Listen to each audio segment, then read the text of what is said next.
अक्सर व्यक्ति गलतफहमी में जीता है, सुख और शांति को एक ही समझ लेता है, लेकिन सुख और शांति में बड़ा भेद है, बड़ा फर्क है, अंतर है। सुविधाओं से हमें सुख मिलता है, वस्तुओं से हमें सुख मिलता है। जैसे कंकड़ या पत्थर पर बैठना पड़े तो आदमी कहता है बड़ा कष्ट है, इस पर नहीं बैठ सकते। गद्दे मिल जाएं बैठने के लिए तो हम कहते हैं बड़ा सुख मिल रहा है। गर्मी का समय है, पंखा भी नहीं है तो हमें कष्ट होता है, और कहीं एसी या कूलर मिल गया हम कहते हैं बड़ा सुख मिल रहा है। गाड़ी मिल गई हम कहते हैं बड़ा सुख मिल रहा है। भोजन में बढ़िया बढ़िया व्यंजन मिल गया हम सोचते हैं सुख मिल रहा है। सोने के लिए बढ़िया बिस्तर मिल गया हम सोचते हैं हमें सुख मिल गया। जीवन जीने के तमाम सुविधाएं जब हमें मिलती है तो हमें लगता है हमें सुख मिल गया, परंतु वो सुख क्षणिक होता है, उसको हम शांति का नाम नहीं दे सकते। सुख का संबंध ही हमारे शरीर से है और शांति का संबंध आत्मा से है। सुख का संबंध शरीर से है, शांति का संबंध आत्मा से है। शांति सांसारिक वस्तुओं से नहीं मिलती, शांति संसार के वस्तुओं के प्रति लगाव से नहीं मिलती, बल्कि शांति तब मिलती है जब सांसारिक वस्तुओं से हम लगाव हटा लेते हैं। सुख तब मिलता है जब संसार की वस्तुएं मिल जाती है, शांति तब मिलती है जब उन वस्तुओं से मन हट जाता है। सुख के लिए बाहर प्रयास करना पड़ता है, शांति के लिए बाहर के सारे प्रयास छोड़ देने पड़ते हैं। बड़ा फर्क है दोनों। सुख के लिए हमें बाहर की यात्रा करनी पड़ती है, शांति के लिए बाहर की सारी यात्राएं छोड़ देनी पड़ती है। एक बार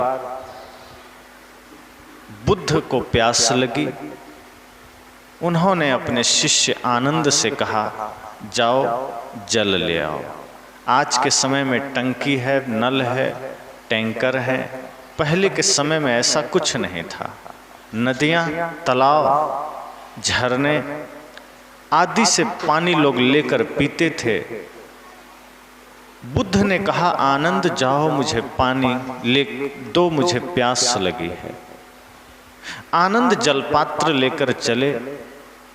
जंगल में कुछ दूर जाते हैं तो देखते हैं एक छोटा सा गड्ढा था, वो भी पगडंडी पर ही था, जहाँ से बैलगाड़ियाँ गुजरती थी, रथ गुजरते थे, लोग आते जाते थे।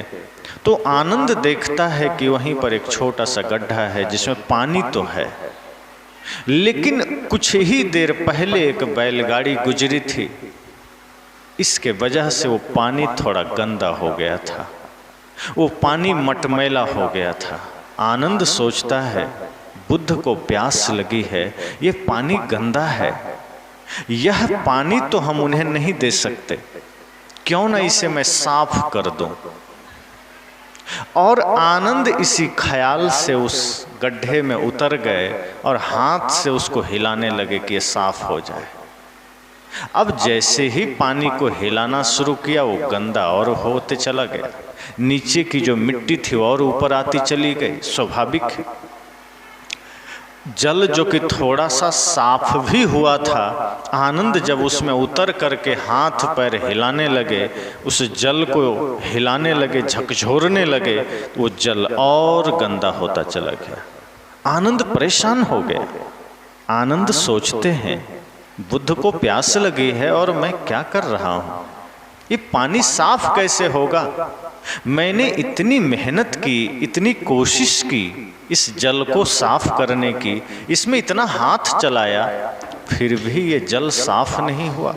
वो निराश होकर के वापस बुद्ध के पास आए, कहा क्षमा करें, मैं जल लेने गया था, लेकिन जहाँ से मैं जल ले रहा था उस गड्ढे में पानी गंदा था और मैंने बहुत कोशिश की उस पानी को साफ करने की। बुद्ध ने कहा तुमने उपाय किए थे, उसने कहा क्या नहीं किया, मैं खुद उस गड्ढे में उतर गया और हाथ पैर पूरा हिलाया कि पानी साफ हो जाए। बुद्ध ने कहा यही तो गलती हो गई तुमसे। उस गड्ढे के पानी को यदि तुम्हें साफ करना था तो उस पानी को हिलाने की जरूरत नहीं थी, उस पर उसको झकझोरने की जरूरत नहीं थी, उसमें हाथ पांव पटकने की जरूरत नहीं थी। आनंद ने कहा फिर बिना किए कैसे होता? कहा यदि उस पानी को साफ करना ही था तो तुम्हें बगल में चुपचाप शांति से बैठ जाना था, कुछ करना ही नहीं था। तुम कुछ करने लग गए, इसलिए जो साफ हो भी रहा था वो और गंदा हो गया। तुम्हें शांत हो जाना था, तुम्हें रुक जाना था और तुम देखते कि कुछ ही क्षण के बाद वो पानी साफ हो जाता, पीने योग्य हो जाता। बुद्ध ने उस गड्ढे में गंदे जल से भी ऐसा संकेत दे दिया कि आनंद को समझ में आ गया। बुद्ध ने कहा प्रतीक्षा कर लेते, कुछ न करते, इंतजार कर लेते तो वो पानी साफ हो जाता, वो पानी पीने योग्य हो जाता।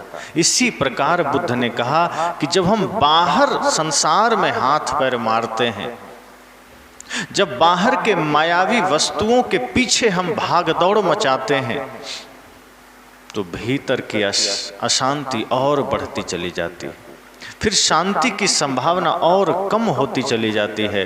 बुद्ध कहते हैं बाहर कुछ भी करना जब हम छोड़ देते हैं तो भीतर प्रवेश हो जाता है। किसी ने बुद्ध से पूछा आपने क्या किया तो बुद्धत्व को पाया? बुद्ध ने कहा जब तक किया तब तक नहीं पाया, जब सब करना छोड़ दिया तो बुद्धत्व ही था। जब तक हम बाहर भाग रहे थे तो बुद्धत्व का पता ही नहीं था, आत्मज्ञान का पता ही नहीं था, लेकिन जैसे ही हमारी बाहर की यात्रा रुक गई भीतर बुद्धत्व ही था। इसी प्रकार बाहर सुख है, भीतर शांति है।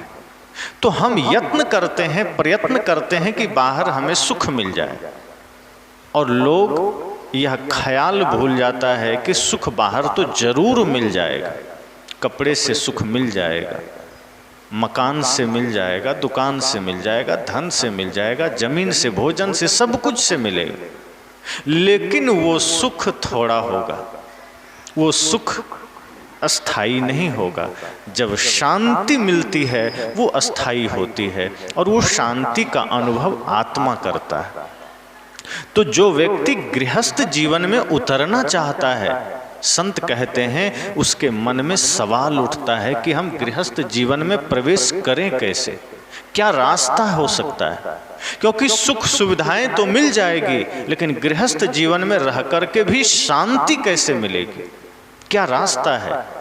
एक व्यक्ति एक संत के पास गया, और संत क्या, सदगुरु कबीर के ही पास गया, समझ लीजिए। सदगुरु कबीर से कहा प्रभु गुरुदेव मैं गृहस्थ जीवन में उतरना चाहता हूँ, मैं गृहस्थ जीवन में प्रवेश करना चाहता हूँ, कोई रास्ता बताइए।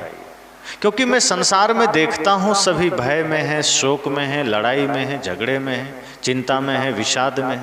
आए दिन परिवार में झगड़े होते रहते हैं, पति पत्नी में झगड़े, भाई भाई में झगड़े। मेरा मन थोड़ा उद्विग्न हो रहा है, मैं भीतर से व्याकुल हो रहा हूँ, लेकिन क्या कोई ऐसा उपाय है जो आप मुझे बता दें और हमारा गृहस्थ जीवन बड़ा सुंदर हो जाए? सदगुरु कबीर ने कहा मैं तुम्हें शब्दों से तो बता सकता हूँ, मेरे पास शब्द हैं, उसका मैं उसकी जानकारी तुम्हें दे सकता हूँ, लेकिन अच्छा होगा कि तुम इसे प्रैक्टिकल समझ लो। उसने कहा वो कैसे? कहा यहाँ से कुछ ही दूरी पर गांव के बाहर खेतों में एक झोपड़ी है, एक कुटिया है, वहाँ एक संत रहते हैं और वो गृहस्थ संत हैं। संत हैं, वैसे भी संत वस्त्र से नहीं होते, भावों से होते हैं, विचारों से होते हैं। अगर हमारा विचार परिशुद्ध है तो कोई भी वस्त्र में क्यों ना हो संत हैं, और यदि संत के वस्त्र में होकर के हमारे विचार सही नहीं है तो संत नहीं है। सदगुरु कबीर ने वही बात कहा कि एक गृहस्थ संत है जो जीवन तो उनका गृहस्थ का है लेकिन वाकई संत हैं। और यदि तुम चाहते हो कि गृहस्थ जीवन में सुख से कैसे रहें तो तुम उनके पास चले जाओ। मैं तुम्हें शब्दों से बता सकता हूं पर प्रैक्टिकल तुम्हें वहां मिलेगा। और वहां जाओ, उनसे ये सवाल करना कि मैं गृहस्थ जीवन में कैसे रहूं। वो युवक जिज्ञासु था, वो चला गया। दोपहर का समय था, जेठ का महीना था, बिल्कुल चिलचिलाती हुई धूप थी, गर्मी से तरवतर हो रहा था पसीना से। वो पहुंच गया कुटिया में। जैसे ही कुटिया में गया तो वो संत बैठे थे। उस व्यक्ति ने प्रणाम किया और कहा, भगवान मैं आपसे कुछ जानने आया हूं, कुछ पूछने आया हूं। संत ने कहा बैठो। वो बैठा। उसने कहा मैं ये जानना चाहता हूं कि गृहस्थ जीवन की शुरुआत हम कैसे करें। चूंकि हम गृहस्थ जीवन में जाना चाहते हैं, लेकिन आप कोई रास्ता बताएं जिससे हमारा गृहस्थ जीवन दुखद ना हो, हम सुख से कैसे जी सकें, शांति से कैसे जी सकें। संत ने कहा अच्छी बात है, बैठो, अभी तो आए हो, बाद में इस पर चर्चा हो जाएगी, अभी बैठो। उसने कहा अभी बैठो, पहले कुछ चाय पानी तो हो जाए, अभी तो आए हो, बैठो। युवक बैठ गया और संत ने अपने भीतर कुटिया में अपने धर्म पत्नी को आवाज दिया और उन्होंने कहा लालटेन जला के ले आओ। समय क्या था? दोपहर का, गर्मी का महीना, चिलचिलाती हुई धूप, चारों तरफ उजाला ही उजाला। और जैसे उस संत ने अपनी पत्नी से कहा लालटेन जला कर ले आओ, उस युवक को लगा कहीं मैं गलत जगह तो नहीं आ गया। जेठ का महीना है, दोपहर का समय है और ये संत लालटेन जलाकर लाने कह रहे हैं, कहीं ये पागल तो नहीं है। वो भीतर ही भीतर सोचने लगा और तभी क्या देखता है कि सच में उनकी धर्म पत्नी लालटेन जला के ले आई, कुछ बोली ही नहीं। अब ये सोचता है लगता है मैं पक्का पागल खाने में आ गया। ये तो पहले ही पागल नजर आ रहा था, इनकी धर्म पत्नी तो और पागल है। कम से कम सवाल तो करना चाहिए कि अभी लालटेन क्या करोगे, पूछना तो चाहिए। वो भी चुपचाप लेके आ गई। अब ये सोचता है इन पागलों के बीच कहीं मैं मुश्किल में ना पड़ जाऊं, इसलिए अच्छा हो कि मैं चल देता हूं, सवाल तवाल छोड़ो। वो कहा अब मुझे जाने की इजाज़त दीजिए। संत ने कहा अभी तो आए हो, बैठो, कम से कम कुछ दूध तो पी लो। फिर उन्होंने अपनी पत्नी से कहा 2 कटोरे में दूध ले आओ। उनकी पत्नी दूध 2 कटोरे में लेकर आई, एक संत को दिया, एक उस युवक को दिया। संत जैसे कटोरा उठा करके मुख से लगाए और एक ही श्वास में पूरा कटोरा का दूध पी गए। और वो युवक जैसे ही एक घूंट लिया पूरा फेंक दिया, थू थू करके सब दूध फेंक दिया। हुआ ये था कि दूध में गलती से चीनी के जगह बहुत ज़्यादा नमक पड़ गया था। अब वो पिया ही नहीं जा सकता था, पर संत उसको एक ही घूंट में पी गए, एक ही श्वास में पी गए और वो युवक एक घूंट भी ना पी सका। अब उसे पक्का पता चल गया। अब उसने कहा ये पक्का ये महात्मा पागल है, जो दूध में नमक पड़ा हुआ है, जिस दूध का एक घूंट भी मैं अंदर न ले सका, ये कैसा राक्षस है, पूरा कटोरा पी गया। कहा पक्का पागल है और इसकी पत्नी भी पागल है। वो सोच रहा है कबीर साहब भी कहाँ भेज दिया हमको। वो सोचने लगा, लगता है कबीर साहब अपना पिंड छुड़ाने के लिए मुझे इन पागलों के बीच भेज दिए। और संत बिल्कुल पी लिए। संत ने कहा दूध पी लिया? वो कहा नहीं, हम नहीं पी सकते। और वो पिया ही नहीं, छोड़ दिया। उसके बाद कहा बस अब इजाजत दीजिए, बहुत हो गया, अब मैं चलता हूँ। संत ने कहा अरे क्यों? कहा बस बस हो गया। कहा तुम तो कुछ पूछने आए थे। कहा रहने दीजिए, हो गया। वो सोच रहा है मैं कहीं ज़्यादा देर रुका तो कुछ दिक्कत ना हो जाए पागलों के बीच में। पागल से लोगों को डर बड़ा लगता है। तब उसने कहा अब मैं चलता हूँ। संत ने कहा तुम जा सकते हो, उसने कहा हाँ हाँ क्यों नहीं, क्योंकि मैं जो जानने आया था उसके बारे में तो आपने कुछ कहा ही नहीं, ना जाने क्या क्या पागलों जैसी हरकत करने लगे। संत ने कहा तुम जो जानने आए थे उसी का उत्तर मैं दे रहा था। उसका दिमाग चकरा गया। कहा उत्तर दे रहे थे आप तो पागलों जैसी हरकत कर रहे थे। कहा तुम्हें सदगुरु कबीर साहब ने भेजा था ना, अगर तुम्हें शब्दों से ही जानना होता तो वो स्वयं बता देते। वो प्रैक्टिकल के लिए भेजे थे, मैंने शब्दों से कुछ नहीं कहा, मैंने प्रैक्टिकल में तुम्हें समझा दिया कि गृहस्थ जीवन में कैसे जीना है। अब उसका दिमाग चकराया। कहा ये क्या बात हुई, इतनी बातें हो गई, इतनी घटनाएं घट गई, सब कुछ तो पागलपन जैसा था, सब कुछ तो बिल्कुल हिसाब किताब का था ही नहीं, ये कैसे उत्तर मिल गया। वो बैठता है। कहा बताइए क्या उत्तर मिल गया। कहा देखो पहली बात, दोपहर का समय है, तुम जानते हो, मैं भी जानता हूँ, हमारी धर्मपत्नी भी जानती है, फिर भी मैंने जानबूझकर कहा लालटेन लेकर आ जाओ। उसने सवाल नहीं किया। पहली सीख जीवन की यही है कि यदि पति पत्नी एक साथ रहना है तो यदि पति ने कुछ कहा तो पत्नी का धर्म है बिना सवाल किए प्रस्तुत कर दे। अगर सवाल किया तो समर्पण का मतलब क्या रहा, प्रेम का मतलब क्या रहा। वैसे भी पति और पत्नी मिलकर एक होते हैं, इसलिए आधे वसे पुरुष आधे वसे जोय। एक पुरुष और स्त्री जब गृहस्थ जीवन में जाते हैं तो दोनों मिलकर पूर्ण कहलाते हैं। संत ने कहा यदि वो मेरी बात की अवहेलना कर देती तो मतलब ही क्या होता, लेकिन उसने सवाल नहीं किया, जो मैंने कहा तुरंत लाके दे दिया। अभी तो आज के समय में अगर पति कह दे मुझे एक गिलास पानी लाओ, प्यास लगी है, तो पत्नी कहती अभी तो पिया था, इतना जल्दी प्यास लग गया, अपने से पी लो। संत ने कहा लेकिन हमारी पत्नी ने देखा, सवाल ही नहीं किया।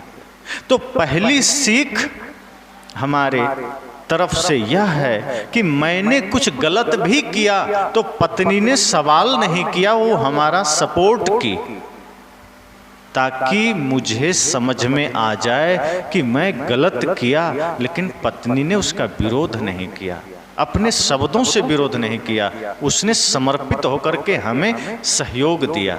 और दूसरी सीख, उसने जब दूध बनाया उसमें गलती से नमक पड़ गया, जानबूझ के नहीं डाला था, मैंने कुछ नहीं कहा, पूरा दूध मैं पी गया। इससे क्या हुआ कि जब वो वही दूध पिएगी तो उसको आभास होगा कि हमने कैसा दूध पिला दिया अपने पति देव को, और वो गुस्सा भी नहीं हुए और वे नाराज भी नहीं हुए, फिर उसकी श्रद्धा बढ़ जाएगी। तो एक चीज अगर मैंने सहा तो उसने भी सहा। पारिवारिक जीवन का रहस्य यही है कि एक कदम आप चलो, एक कदम आपकी पत्नी चले। उस युवक को संत ने कहा कि जब दोनों ओर से समर्पण का कदम बराबर चलेगा कभी झगड़ा नहीं होगा। अगर कभी तुम गुस्से में हो वो शांत होकर के सह ले, अगर कभी वो उद्वेग में हो तुम झुक जाओ। ऐसा नहीं कि तुम पति हो तो तुम अकड़ कर जियो, ऐसा नहीं कि तुम पति हो तो स्वयं को भगवान समझ लो। पत्नी भी भगवती का रूप है, उन्हें भी भगवती समझो, उन्हें भी देवी समझो, उनके भी भावनाओं का आदर करो, उनके भी विचारों का कद्र करो। और जब एक दूसरे के भावनाओं का समर्पण से कद्र करोगे, एक दूसरे के विचारों को पूर्ण श्रद्धा से कद्र करोगे, वो जीवन विवाद रहित हो जाएगा। क्योंकि भारत में पत्नी को धर्मपत्नी कहा गया और हमारे ऋषियों ने पति को धर्मपति कहा। इसका अर्थ इतना ही होता है कि यदि कभी पति का कदम बिगड़ जाए तो धर्म पत्नी का कर्तव्य है उसे रास्ते पे ले आए, उसे संभाल ले। कभी पत्नी का कदम बिगड़ जाए तो पति उसे रास्ते पे ले आए। इसी को धर्म पत्नी और धर्म पति कहा। भारत के अलावा किसी देश में नहीं कहा जाता धर्म पत्नी और धर्म पति। ये धर्म शब्द बड़ा महत्वपूर्ण है।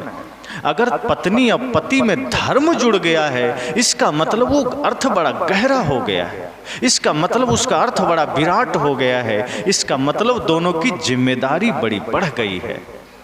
एक पति पत्नी सिर्फ गृहस्थ जीवन ही नहीं जीते, एक पति पत्नी अपने गृहस्थ जीवन में सन्यास का नींव भी डालते हैं, क्योंकि जो सन्यासी है वो भी तो गृहस्थ जीवन से ही आते हैं, वो भी तो किसी माँ बाप से ही जन्म लेते हैं। एक राष्ट्रभक्त भी तो वहीं से आते हैं, राष्ट्रपति हों, चाहे देशभक्त हों, चाहे प्रधानमंत्री हों, चाहे सेना के जवान हों, चाहे संत हों, चाहे राम कृष्ण बुद्ध महावीर कबीर कोई भी हों, सबका आगमन तो गृहस्थ जीवन से ही हुआ है, किसी न किसी माँ बाप से ही हुआ है। संत ने कहा जब एक पति पत्नी अपने भीतर इस समस्त कल्याणकारी भावनाओं को समाहित कर लेते हैं तो फिर वो सृष्टि के सृजनकार बन जाते हैं। फिर उनके द्वारा जो संतान का सृजन होता है वो जगत कल्याण के लिए खड़ा होता है। अगर हम इन भावों को लेकर के संतान को जन्म दे रहे हैं तो वही संतान श्रवण कुमार बन सकता है। अगर इन भावों के साथ पति पत्नी अपने संतान को जन्म दे रहे हैं तो वही संतान भगत सिंह का रूप ले सकता है, वही संतान नेताजी सुभाष का रूप ले सकता है, वही संतान राम कृष्ण बुद्ध महावीर का रूप ले सकता है। संत ने कहा जब एक पति पत्नी अपने भीतर यही विनम्रता, यही समर्पण, यही भावना, यही प्रेम को धारण कर लेता है तो फिर आपके आंगन में जो संतान का आगमन होता है वो साधारण नहीं होता, वो सहज नहीं होता, वही संतान असाधारण बन जाती है।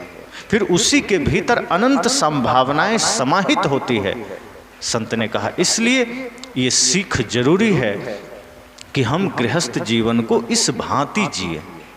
अगर इस भांति जिएंगे तो गृहस्थ जीवन में भी जनक विदेह कहला गए।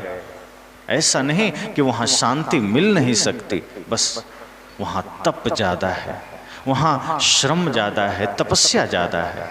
एक गृहस्थ जीवन में जीने वाले व्यक्ति का जीवन चारों तरफ न जाने कितने विसंगतियों से घिरा होता है, कितनी प्रतिकूलताओं से घिरा होता है, कितने सारे विषम परिस्थितियों से घिरा होता है। उसमें अपने को स्थिर रख करके और धर्म का अनुसरण करना, न्याय का अनुसरण करना, सत्य अहिंसा प्रेम करुणा का अनुसरण करना, ये तप ही तो है, तपस्या ही तो है। और जब इस तरह से हम गृहस्थ जीवन में जीते हैं तो स्वयं तो आनंदित होते ही हैं, फिर जो बच्चे होते हैं वो भी साधारण नहीं होते। मैंने कहा फिर वो युग बदलने वाला होता है, वो इतिहास बदलने वाला होता है, वो समाज व राष्ट्र के लिए गौरव बन जाता है। इसलिए इस अवसर पर सब कोई यह संकल्प ले सकें कि यदि गृहस्थ जीवन में हैं या कोई जाना चाहता है या पहले से हैं तो हमारे जीवन में ऐसे ही सूत्र हों, ऐसे ही साधना के शब्द हों, ऐसे ही आदर्श हों जिसके द्वारा हम अपने गृहस्थ जीवन को सुंदर बना सकें, पवित्र बना सकें और समाज के लिए कल्याणकारी बना सकें। चूँकि यह राष्ट्र, यह भूमि, यह संपूर्ण जगत में हम भी एक इकाई हैं, हमारा भी दायित्व है। इस सृष्टि में अगर हम आए हैं तो हम सबका भी एक कर्तव्य है कि हम भी कुछ योगदान दे सकें। आपने सुना है गीत, वैसे तो फिल्म का है लेकिन ज्ञान भरा है। मधुवन खुशबू देता है, सागर सावन देता है, जीना उसका जीना है, जो औरों को जीवन देता है, मधुवन खुशबू देता है। कहा ये संपूर्ण जगत दे रहा है, वृक्ष अपना फल और छाया दे रहे हैं, ऑक्सीजन दे रहे हैं, नदियाँ जल दे रही है, वायु हमें प्राण दे रहे हैं, सूरज हमें ऊर्जा दे रही है। फिर क्या कहा, जीना उसका जीना है जो औरों को जीवन देता है।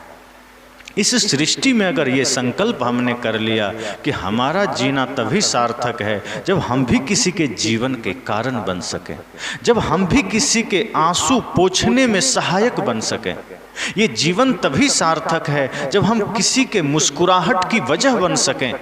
ये जीवन तभी सार्थक है जब हम किसी के सुख का कारण बन सकें, किसी के उन्नति का कारण बन सकें, इस समाज के उन्नति का कारण बन सकें। ये प्रकृति हमें यही सीख दे रही है। ये प्रकृति हमें निरंतर ये शिक्षा दे रही है। कोई ग्रंथ पढ़ने की जरूरत नहीं पड़ेगी। अगर हम सुबह से शाम तक प्रकृति को अध्ययन करना शुरू करें, इस नेचर को निहारने की कोशिश करें, तो पता चलेगा सूर्योदय से लेकर सूर्यास्त तक संपूर्ण प्रकृति कुछ न कुछ दे रही है। एक ऐसा संकेत हमें देती है, एक ऐसी शिक्षा हमें देती है कि जिसको अगर हमने पढ़ना जान लिया तो ये जीवन से हम भी वो क्रिया शुरू कर देंगे। फिर हम भी देना जानेंगे, और जो देता है उसे स्वयं प्रकृति देने लगती है। जब हम देना शुरू करते हैं, जब हम देने की कोशिश करते हैं, चाहे वो धन हो, चाहे वो सेवा हो, चाहे वो दान हो, चाहे वो ज्ञान हो, चाहे वो प्रेम हो, देना सिर्फ धन का ही देना नहीं है। देना सिर्फ शरीर से सेवा ही नहीं है। किसी ने पूछा कि हम तो बड़े गरीब आदमी हैं, हम भला क्या दे सकते हैं, हमारे पास तो खाने को अन्न भी नहीं है। सदगुरु कबीर ने कहा कि देना सिर्फ धन का ही नहीं होता। आप किसी को मीठे वचन भी दे सकते हो, आप किसी को ईमानदारी भी दे सकते हो, आप किसी को प्रेम भी दे सकते हो, आप किसी को सही रास्ता भी दे सकते हो। और अगर आपने ईमानदारी का दान देना सीख लिया है, आपने प्रेम देना सीख लिया है, आपने मीठे वचन देना सीख लिया है, तो समझ लेना आपसे बड़ा धनी फिर कोई नहीं है। क्योंकि बाहर का धन तो घट सकता है, उसे तो कोई लूट सकता है, उसे तो कोई बांट सकता है, वो तो छूट सकता है। लेकिन आपके जीवन में अगर प्रेम का धन आ गया है, सत्य का धन आ गया है, तो खर्चे नहीं कोई चोर न लूटे, दिन दिन बढ़त सवायो, पायो जी मैंने राम रतन धन पायो। मीरा से किसी ने कहा कि तुमने क्या पा लिया है जो इतनी खुश हो, क्या धन मिल गया? कहा नहीं। तो सोना चांदी मिल गया? उन्होंने कहा बिल्कुल नहीं। कहा तो क्या हाथी घोड़ा मिल गया? कहा नहीं। तो क्या राज्य दरबार मिल गया? कहा उसको तो मैंने छोड़ दिया। तो क्या मिल गया? तब उन्होंने कहा पायो जी मैंने राम रतन धन पायो, पायो जी मैंने राम रतन धन पायो। वस्तु अमोलिक दी मेरे सतगुरु, वस्तु अमोलिक दी मेरे सतगुरु, कृपा करी अपनायो, पायो जी मैंने राम रतन धन पायो। उन्होंने कहा मैंने राम का धन पाया है, मैंने सत्य का धन पाया है। वो राम का धन क्या है? चेतन आत्मा रूपी राम का धन हमने पा लिया है। और इसका पता सदगुरु ने बताया है। ये बाहर कहीं नहीं मिलता, बाजार में नहीं मिलता। ये किसी ग्रंथ में बाहर जो दुनियादारी की शिक्षाएं हमें मिल जाती है बाहर, लेकिन इस राम का धन का पता सदगुरु देते हैं और वही हमने पाया है। और ये ऐसा धन है कि खर्चे नहीं कोई चोर न लूटे, दिन दिन बढ़त सवाया। तो इसलिए मैंने कहा कि जब हम इस तरह से कोशिश करते हैं, प्रयास करते हैं, तो बाहर जो कुछ भी है हम उसमें अपना योगदान दे पाते हैं। और ये जो प्रेम का दान है, सत्य का दान है, अहिंसा का, ईमानदारी का, मीठे वचन का, ये कभी मिटता नहीं है। ये अमिट होता है, ये शाश्वत होता है। बाहर के दान तो आज हैं कल खत्म हो सकते हैं। उसकी आवश्यकता भी है शरीर तक, उसकी आवश्यकता है जीवन जीने तक, लेकिन जो अस्थायित्व है वो दान प्रेम का दान है, सत्य का दान है। इसलिए तो सदगुरु कबीर से किसी ने कहा कि असली धनिक कौन है? साहब ने कहा चाह गई चिंता मिटी मनुआ बेपरवाह, जिनको कुछ नहीं चाहिए वो ही शहंशाह। साहब ने कहा मैं तो उसे धनवान मानता हूँ जिसे कुछ नहीं चाहिए। जिसे कुछ चाहिए वो तो एक नंबर का भिखारी है। बड़े बड़े धनपति, बड़े बड़े राजा, बड़े बड़े सेठ साहूकार अगर मंदिर में जाता है तो पूजा नहीं करता, वो भगवान से कहता है प्रभु कृपा करना एक फैक्ट्री और मिल जाए, कृपा करना थोड़ा धन और बढ़ जाए। साहब कहते हैं जो थोड़ा और मांग रहा है इसका मतलब है वो दरिद्र है, इसका मतलब है वो भिखारी है, लेकिन जो मांगना छोड़ दिया है, जो देना शुरू कर दिया है, वो सम्राट है। तो इसी तरह से इस अवसर पर हमारी शुभकामनाएं हैं कि हमारे आदरणीय लीलाराम जी की भतीजी की सगाई है, तो उनके जीवन में भी ऐसे ही ज्ञान के सूत्र का प्रादुर्भाव हो, वे लोग भी अपने इस नई यात्रा में, इस गृहस्थ जीवन की पवित्र यात्रा में जीवन को इस रूप में स्थापित कर सकें कि वो जीवन इस सृष्टि के लिए हितकर हो सके। हमारे जीवन से वो भाव उठ सके कि हम किसी के आंसू का कारण न बने, किसी की खुशी का कारण बन सकें, इस सृष्टि में विध्वंस का कारण न बन सकें, उत्सर्जन और विकास का कारण बन सकें। हमारे द्वारा अगर निर्माण न हो सके कुछ तो विनाश का कारण न बने। हम ऐसी कोशिश करें, ऐसा संकल्प लें। तो यही मंगल कामना करते वाणी को विराम देता हूँ।